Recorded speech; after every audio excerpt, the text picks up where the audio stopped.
A very good evening and welcome to Community Access, a Mark Potter production. My name is Robin Frank and I'm acting as the host today for our interview with Ann Ziese. Now Ann has got an interesting past. She was one of the early pioneers, I think with Knight Ridder, in creating kind of a local newspaper. So I'm going to ask Ann questions about that. Good to see you, Ann. Good to see you, Robin. Okay, so it was Knight Ridder that you pioneered with or something like that? Yes, on AOL. They were bringing up the Mercury News on AOL. They called it the Mercury Center. And they got basically their own software version of AOL. They called it Mercury Center. I mean, people in our zip codes around here received the AOL CD. They would, it would say Mercury Center all over it. And one of the first in their whole experience when they got on AOL was Mercury News at first. So did you live, now I know you lived in Milpitas. But were you living there at that time? Yes. Okay. But the way I got into it was funny. I was up at Marine World in Vallejo with my family, and I'd gotten separated from them. I wasn't worried. I knew my kid was with my husband, so I was not concerned that they were in danger. But I was walking around looking for them, and I ran into Bill, whose last name I have forgotten right now, but he was also looking for his family. He had lost his family. And so we introduced ourselves, and we're helping each other find our families. That's and it quite turned common. out, yeah, well, it's quite common for people to lose people in a situation like that, unless Yeah. you tie them together. But turned out he was starting up bringing the Mercury News onto AOL. And I had been hosting on AOL in some forums, like there was an education forum, there was a forum that where I worked with Sarah Doxiadis. Oh, okay. And that was related to networking. And I also was hosting in a virtual pub called La Pub. And we joked because we really drank, we wouldn't be in there. A virtual pub? A virtual pub, yes. We had a hot tub in the pub. Well, since I don't drink, that would have fit me. But It was fine. We would just have fun in that. It was the first chat room, basically, on AOL. And so I knew how to. I basically had helped host that. So I learned about hosting in social media quite a long time ago. It must have been 89, 90. And so I convinced Bill that he really needed somebody to run his news chats, where he could bring in people with newsworthy stories to tell, to come in, reporters, people in the news, politicians, and we would, doing typing chat with them. It was amazing how many could not type. They would come in and have somebody else do the typing for them. Well, that's why they created a thing called the secretary, I guess. Yeah. Well, online men couldn't type back at that time because there was no need to, and then they found out that if they really wanted to have fun online, they better learn how to type, and so men started learning how to type. I think as a result of those early chat rooms. Well, it's funny because my mom made sure I learned how to type in summer school. In the 7th grade, I had to take a typing course, period. That was not negotiable with my mom. Well, our son hated to type at all, or hated to handwrite, so he taught himself to type when he was maybe 5 years old. I'm not positive, but he was very early, such that when his 2nd grade teacher wouldn't let him turn in typed essays and stories that he was writing, he had to fall back on handwriting, which he didn't like to do. But the fun part of the Mercury News Online is we were on the cutting edge of bringing news online. One thing I remember, it was Polly Klaas got kidnapped. Yes, I remember that. And so we said, we could put out pictures and information about her kidnapping online, and so we started doing that with that news story. And that was the first, missing child kind of news story that came kind up of online. somewhat in a different sort of sense, put you on the map. Yeah. And then a little while later, Jupiter got hit by a comet. You probably remember that story. Yeah. And we got the image of that. And it used to take maybe 5 minutes to download when you brought it up on AOL. You could kind of see the top of the planet, and then a little bit more of it, a little bit more of it, a little I bit more remember of it. those days. Yeah. And so that was sort of earth-breaking then. We had different news people online. They were making new news. One woman had recently ridden her bike from California to Florida in some kind of a biking marathon type of contest. Yeah. And at first she was very stiff, and then she started telling us about her hallucinations that she had during the bike ride, and making funny stories up about, she'd see a snake and somebody would put a circle around it and say, "Bob it." Okay, that's a time that you have to, that hits you to a certain age, if you know what that means. And then who else? I remember one time there was a governor coming on, and he was going to have a typist there, but he had no clue that it was a definite show, and that people were showing this in like whole classrooms of students. There may be only one person represented in the chat room, but behind them were 30 people keeping an eye on this, because it was the first governor ever, I think, to be interviewed on AOL. And he kept on sort of like wandering away. Are you there? Are you still there? We had problems keeping his attention and making him realize it was about the same as being on TV. Well, one, it was a completely new concept that no one had really tried before, Yeah. and you guys were setting the groundwork to make it work. Right. And then somebody came up with the idea of doing a simulcast with Michael Krasny on the Forum radio show at KQED Radio. Okay.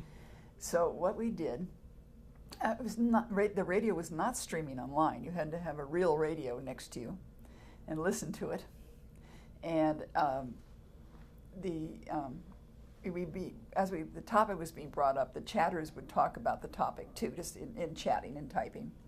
And then if somebody came up with a question, there was an intern at KQED who would relay the question to the producer, who would decide whether it was good enough to hand over to Michael Krasny to say, and one of our listeners in the Mercury Center chat is asking, and the people soon found out that was a far easier way to get your question on the forum show than trying to call in and getting a busy signal, because that was only one line. We could fit, I don't know, 35 people in a chat room, so there was plenty of and there were room. 30 people behind each person. No, not necessarily. Not when people were chatting. I mean, they could have sat there as couples maybe and been in there, but not. This wasn't classroom chatting. So and then we got a tour of KQED at that point to see how they produce these radio shows up there in San Francisco, and got to meet all the people with the long names that are always given credits at the end of the radio show. Yeah. It was fun. I got to see Michael Krasny again at the Computer History Museum, and it was funny because he still acted like he was on radio, and it didn't matter where he looked. It was like, what's an audience? I never have an audience I have to look at. But that was a fun thing we did, and that developed a lot of talents in me, because I was managing all the other chat room hosts. When I brought Docs and Sarah in and introduced them to each other, and they got married, and so that was kind of fun. So Sarah wasn't married to Docs? No, not originally. Okay. And I brought in other people that I knew on there to be hosts of. We had various topics. A teacher would do education, and someone would do current events, and someone might do technical things that were coming in, right, and run these different topical chats, sports, local sports, whatever we thought we could get an audience in for, and. That went on for a while until there was some sort of dispute between the Mercury News and AOL, and the Mercury News realized it could go off on the internet on its own, without having to be behind the AOL firewall. Well, the thing about it was they needed someone to stick their toe in the water first. Yes. And once people found out it could be done, and it took a little time for it to catch on, but people caught on, and heck, people got websites at home nowadays. Yeah, I ran a website for 20 years out of my living room, and it was a lot of fun. So, going back to the original thing, did you ever find your kids? Oh yeah, we all found our kids and our husbands and what have you, and I talked Bill into having chats and to have message boards on various topics, and usually the host of a particular topic would also be the message board moderator. So the education chat host would moderate the education message board. Yeah. Well, at that time you actually had to have more computer skills than you do today. Yeah, to be able to type fast. Yeah. Yeah. And also, what was kind of interesting is that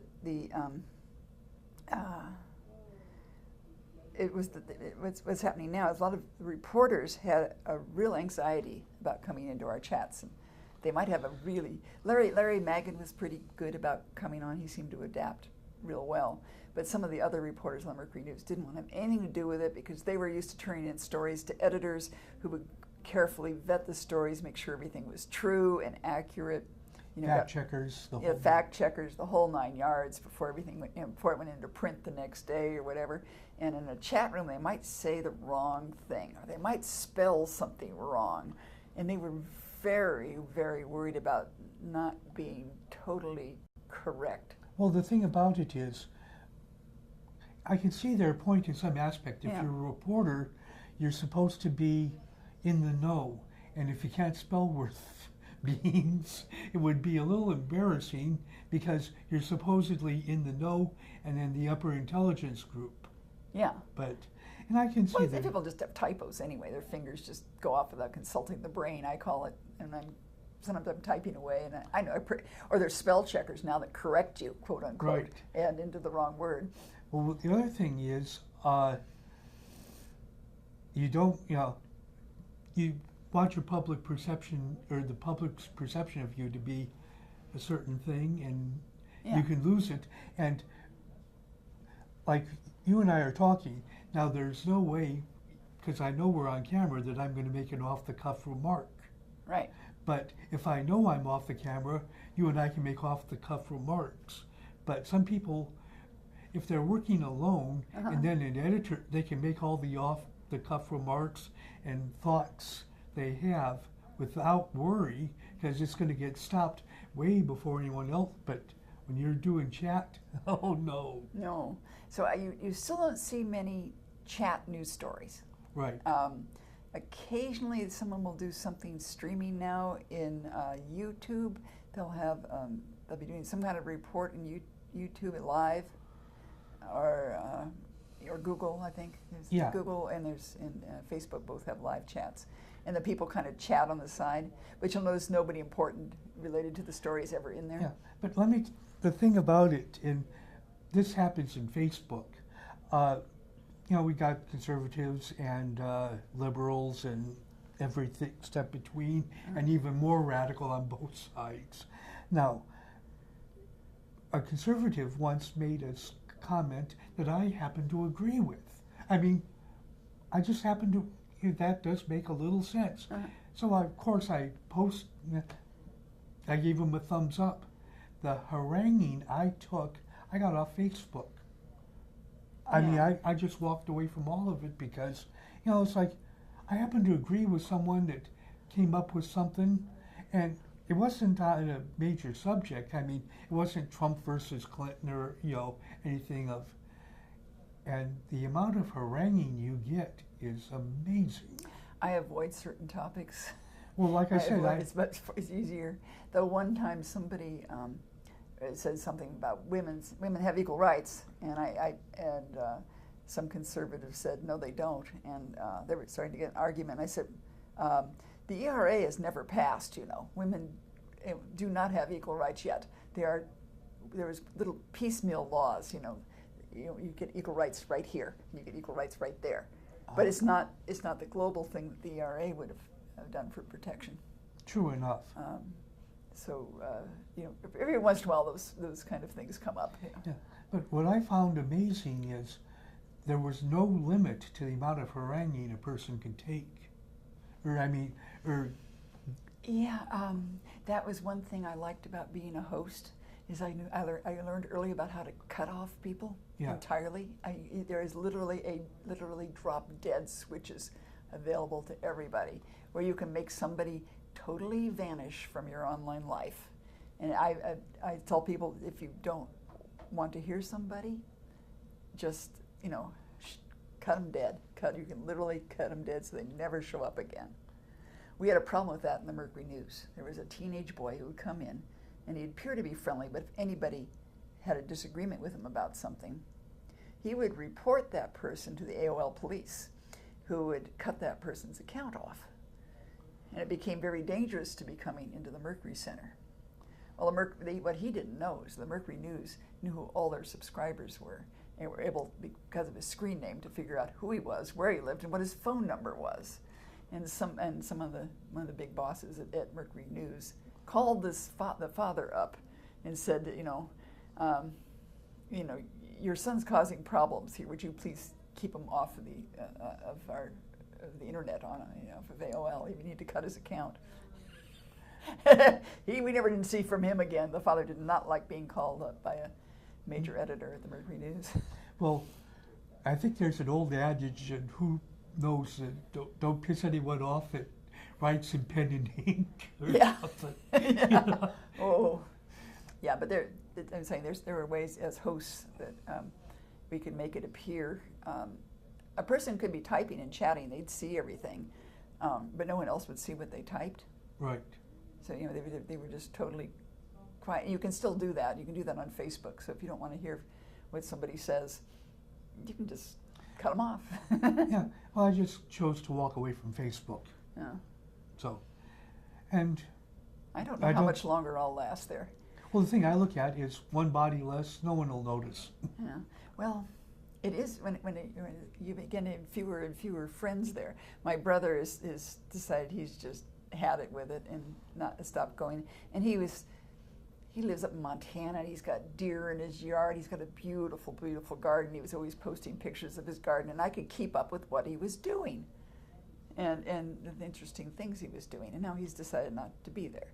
My daughter is barely there, and my grandson isn't there at all. Apparently the real younger generation doesn't like Facebook a bit. Well, it got taken over, and basically what happened is, we'll say it was our group that did, and we've continued on, and the kids want something that's for them. They like a text messaging. Right. Directly to their own phones from their friends. No one else has it. You only get messages from people you want. Yeah. Well, in one aspect it's good, but in another aspect it's very sad. I used the bus.